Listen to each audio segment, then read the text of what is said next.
우리말 성경 창세기 13장부터 16장.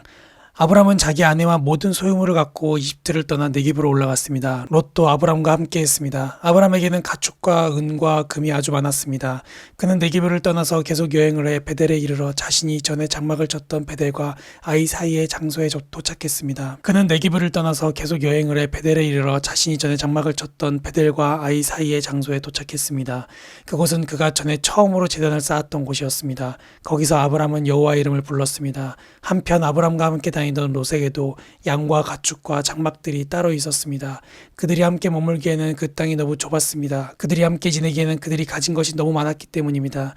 아브람의 양치기들과 롯의 양치기들 사이에 싸움이 일어났습니다. 그 당시에는 가나안 사람과 브리스 사람도 그 땅에 살고 있었습니다. 아브람이 롯에게 말했습니다. 우리는 한 친척이므로 너와 나 사이에 내 양치기와 내 양치기 사이에 더 이상 싸움이 없도록 하자. 온 땅이 내 앞에 있지 않느냐. 나를 떠나거라. 만약 내가 왼쪽으로 가면 나는 오른쪽으로 가겠고 내가 오른쪽으로 가면 나는 왼쪽으로 가겠다. 롯이 눈을 들어 요단의 온 들판을 보니 그곳은 소알에 이르기까지 사방에 물이 넉넉한 것이 마치 여호와의 동산이나 이집트 땅 같았습니다. 이때는 여호와께서 소돔과 고모라를 멸망시키기 전이었습니다. 롯은 요단의 온 들판을 선택해 동쪽으로 갔습니다. 두 사람은 이렇게 헤어졌습니다. 아브람은 가나안 땅에 정착했고 롯은 평원의 성들에 정착해 소돔 가까이에 장막을 쳤습니다. 그런데 소돔 사람들은 여호와 앞에서 아주 악한 죄를 짓고 있었습니다. 롯이 아브람을 떠난 후에 여호와께서 아브람에게 말씀하셨습니다. 내가 있는 곳에서 눈을 들어 동서남북을 바라보아라. 내가 보는 이 온 땅을 내가 너와 내 자손에게 영원히 주겠다. 그리고 내가 내 자손을 땅의 먼지와 같이 되게 하겠다. 먼지를 셀 수 있는 사람이 있다면 내 자손도 셀 수 있을 것이다. 일어나 이 땅을 동서남북으로 누비며 다녀보아라. 내가 그것을 내게 주겠다.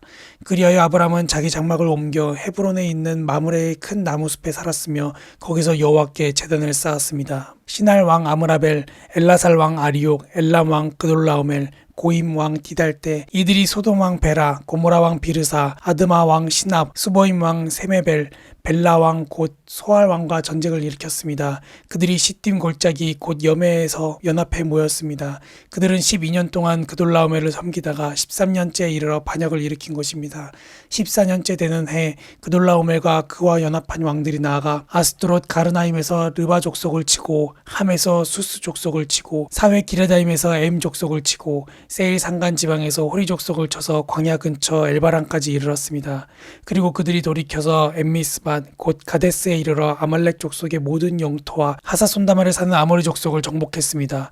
그때 소돔 왕, 고모라 왕, 아드마 왕, 스보임 왕, 벨라 왕, 곧 소알 왕이 출전해 시딤 골짜기에서 전투를 벌였는데 그 다섯 왕은 엘람 왕 그돌라오멜, 고임 왕 디달, 시날 왕 아므라벨, 엘라살 왕 아리옥 이 네 왕과 맞서 싸웠습니다. 시딤 골짜기는 온통 역청 구덩이로 가득해서 소돔 왕과 고모라 왕이 도망칠 때 그 속에 빠졌고 그 가운데 나머지는 산간지대로 도망쳤습니다. 네 왕이 소돔과 고모라의 모든 물건들과 양식들을 다 빼앗아 갔고 또한 그들은 소돔에 살고 있는 아브람의 조카 롯도 사로잡고 그의 재산까지 약탈해 갔습니다. 거기서 도망쳐 나온 한 사람이 히브리 사람 아브람에게 가서 이 사실을 알렸습니다. 그때 아브람은 아모리 사람 마므레의 큰 나무숲 근처에서 살고 있었는데 마므레는 에스골과 아넬의 형제로서 이들 모두는 아브람과 동맹을 맺고 있었습니다. 아브람은 자기 조카가 포로로 잡혀갔다는 소식을 듣자 자기 집에서 나와 훈련받은 사람 318명을 거느리고 단까지 쫓아갔습니다. 한밤중에 아브람은 그의 종들을 나누어 그들을 공격해 쳐부쉈습니다. 다메섹 북쪽에 있는 호박까지 그들을 추격해 모든 물건을 되찾고 그의 조카 롯과 롯의 소유뿐만 아니라 부녀자들과 다른 사람들까지 모두 찾아왔습니다. 아브람이 그돌라오멜과 그와 연합한 왕들을 이기고 돌아오자 소돔 왕이 사회 골짜기 곧 왕의 골짜기로 나와 그를 영접했습니다. 그때 살렘 왕 멜기세덱이 빵과 포도주를 갖고 왔습니다. 그는 지극히 높으신 하나님의 제사장이었습니다. 멜기세덱이 아브람을 축복하며 말했습니다. 하늘과 땅의 창조자인 지극히 높으신 하나님 아브람에게 복을 주시길 빕니다.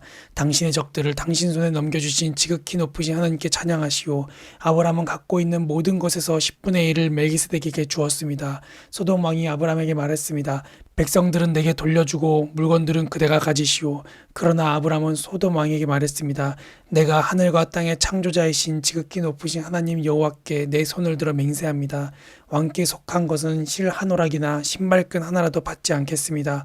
왕께서 내가 아브람을 부자로 만들었다라고 말하지 못하게 말입니다. 다만 젊은이들이 먹은 것과 나와 같이 간 사람들 곧 아넬과 에스골과 마므레의 목 말고는 하나도 받지 않겠습니다. 그들에게는 그들의 몫을 주십시오. 그 여호와의 말씀이 환상 가운데 아브람에게 임했습니다. 아브람아 두려워하지 마라. 나는 내 방패니 내가 받게 될 상이 아주 클 것이다. 그러자 아브람이 말했습니다. 여호와 하나님이여 제게 무엇을 주시겠습니까? 제가 자식이 없으니 제 재산의 상속자는 다메섹 사람 엘리에셀이 될 것입니다. 아브람이 다시 말했습니다. 주께서 제게 자식을 주지 않으셨으니 제 집에서 난 하인이 저의 상속자가 될 것입니다. 그러나 여호와의 말씀이 그에게 임해 말씀하셨습니다. 그는 내 상속자가 되지 않을 것이다. 오직 내 몸에서 나온 사람이 내 상속자가 될 것이다.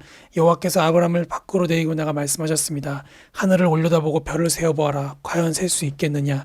그리고 여호와께서 말씀하셨습니다. 내 자손도 이와 같이 될 것이다. 아브람이 여호와를 믿었습니다. 그래서 여호와께서 아브람의 그런 믿음 때문에 그를 이롭게 여기셨습니다.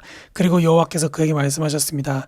나는 이 땅을 내 것으로 주려고 너를 갈대아의 우르에서 이끌어낸 여호와다. 그러자 아브람이 말했습니다. 주 여호와여, 제가 그 땅을 차지하게 될 것을 어떻게 알 수 있겠습니까?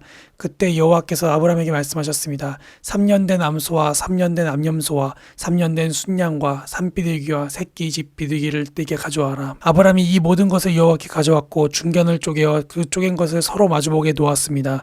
그러나 새는 쪼개지 않았습니다. 솔개들이 그 쪼갠 고기들 위에 내려왔으나 아브람은 그것들을 내쫓았습니다. 해가 질 무렵 아브람이 깊은 잠에 빠져들었습니다. 캄캄해지자 그는 몹시 두려웠습니다. 여호와께서 그에게 말씀하셨습니다. 너는 분명히 알아라. 내 자손이 다른 나라에서 나그네가 돼 그들을 섬길 것이며 400년 동안 그들은 내 자손을 괴롭힐 것이다. 그러나 내가 내 자손들이 섬기던 그 민족을 반드시 심판할 것이며 그 후에 내 자손이 많은 재산을 갖고 나올 것이다.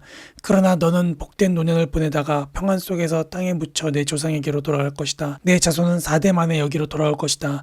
이는 아모리 족속의 죄악이 아직 가득 차지 않았기 때문이다.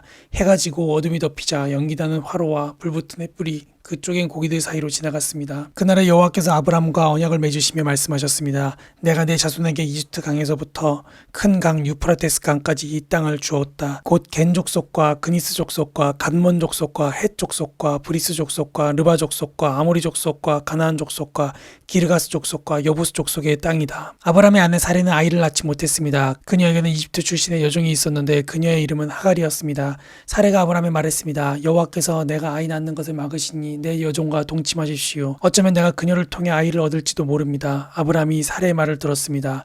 아브람의 아내 사레가 자기의 여종인 이집트 여인 하갈을 데려다가 자기 남편 아브람에게 아내로 준 것은 아브람이 가나안 땅에 살기 시작한 지 10년이 지난 무렵입니다. 아브람이 하갈과 동침하니 하갈이 임신을 하게 됐습니다. 자기가 임신한 것을 알게 되자 하갈은 자기 여주인을 업신여겼습니다. 그러자 사레가 아브람에게 말했습니다. 내가 당하고 있는 이 고통은 모두 당신 책임입니다. 내가 내 여종을 당신 품에 두었건만 이제 그녀가 임신했다고 나를 멸시합니다. 여호와께서 당신과 나 사이에 판단하시기를 바랍니다. 아브람이 말했습니다. 당신의 여종은 당신의 손에 달렸으니 당신이 좋을 대로 그녀에게 하시오. 그러자 사레가 하갈을 학대했습니다. 하갈은 사레 앞에서 도망쳤습니다. 여호와의 천사가 광야의 샘 곁 곧 술길에 있는 샘에서 그녀를 만났습니다. 여호와의 천사가 말했습니다. 사레의 종 하갈아, 내가 어디에서 왔고 어디로 가느냐? 그녀가 대답했습니다. 저는 제 주인 사레를 피해 도망치는 중입니다. 그러자 여호와의 천사가 하갈에게 말했습니다. 내 여주인에게 돌아가서 그녀의 명령에 복종하여라. 여호와의 천사가 하갈에게 말했습니다. 내가 내 자손을 크게 번성케 해 셀 수 없을 만큼 불어나게 할 것이다. 여호와의 천사가 하갈에게 말했습니다. 내가 지금 임신했으니 아들을 낳을 것이다. 그 이름을 이스마엘이라 하여라. 여호와께서 내 고난을 들으셨기 때문이다. 그가 들나귀 같은 사람이 돼 모든 사람과 싸울 것이고 모든 사람은 그와 싸울 것이다. 그가 그 형제들과 대적하며 살 것이다. 하갈은 자기에게 말씀하시는 여호와의 이름을 주는 나를 보시는 하나님이라 불렀습니다. 내가 어떻게 여기서 나를 보시는 하나님을 뵐 수 있었단 말인가? 라고 말했기 때문입니다. 그래서 그 샘은 브엘라헤로이라 불리게 됐습니다. 지금도 그 샘은 가데스와 베레스 사이에 있습니다. 이렇게 해서 하갈은 아브람의 아들을 낳았습니다. 아브람은 하갈이 낳은 아들에게 이스마엘이라는 이름을 지어 주었습니다. 하갈이 아브람에게 이스마엘을 낳아 주었을 때 아브람은 86세였습니다. 아멘.